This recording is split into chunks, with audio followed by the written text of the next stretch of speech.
Hello,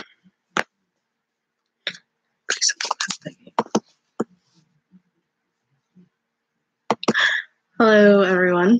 So today, the social issue I'm going to be talking about is the grandparents rearing grandchildren in the skip family, in the skip generation family. And what that pretty much is that grandparents are living with their grandchildren apart from the parents, meaning that the grandparents are raising the grandchildren. And this is, as the book states on page 447, the number of grandparents with primary responsibility for rearing grandchildren has increased over the past 2 decades. And what I have to say about that is I totally agree with that, especially coming from me being raised by my grandmother. And in my case, it's kind of rare because it's my paternal grandmother, not my maternal. And usually when kids are being raised by their grandparents, it's usually the maternal grandparents, so the mother's parents. But like I said, in my case, it was my paternal grandmother, and I think that's kind of cool, I guess. And in my case, it's kind of nice to experience one side and then learn about the other side.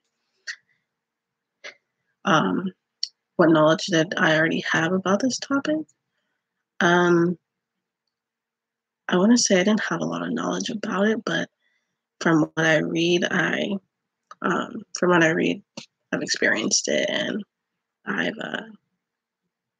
seen it. So most of it didn't really come by surprise, such as it says here, despite great hardship, these grandparents seem to realize their widespread image of silent saviors, often foregoing close emotional bonds with their grandchildren using effective child rearing practices. And what I have to say about that is I know my grandma, my grandmother, she did everything for me. Like she took me to she took me to every softball game, basketball, soccer, and she was also at them. She took me to my practices. So she was definitely a savior. And I noticed that she felt that way because not only does she do it for me, but she also does it for my brother and then my cousin. So definitely agree with that statement. They are silent saviors and they do it and they'll do it all over again if they have to. And that comes along with, raising grandchildren, especially when the parents aren't there or the parents don't have the time to do it. That comes along with it. Grandparents do a lot. Like they'll do a lot and they may suffer from it, but they're gonna suffer in silence because it's something that they won't do. What surprised you or what new information did I learn? What surprised me, I guess, is that there are support groups out there for grandparents who are raising their grandchildren. I didn't know that. So that was surprising. I think it's really cool. And I think grandparents should have a place where they can go and just like unwind and release their stress and talk about it with others that are similar in their position. Another thing that I did read in our book was the warmer the grandchild bond, the greater grandparents' long-term life satisfaction is. And again, I can attest to this. My grandmother is about 73 years old, and you wouldn't even have guessed. Like she moves like this, like she moves so fast, and it doesn't seem like she's getting older. It seems like she's getting younger, as she's just always on the go.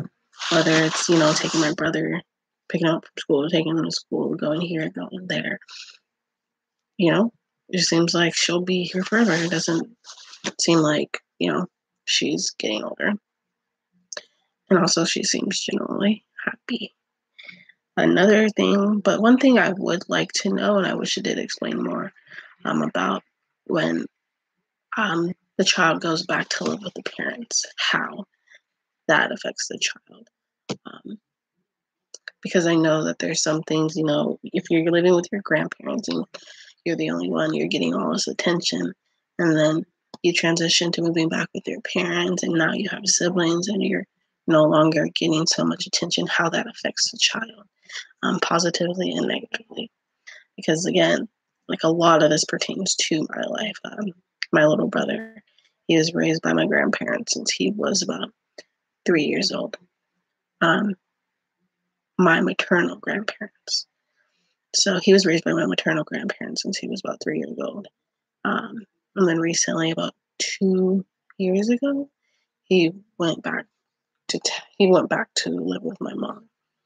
And ever since then, he's been getting in a lot of trouble, like fights at school, getting expelled and suspended, which he never did when he was here living with my grandparents. And I want to know if that has anything to do with his transition from, living with his grandparents now to with his mother and stepfather and other siblings. So I would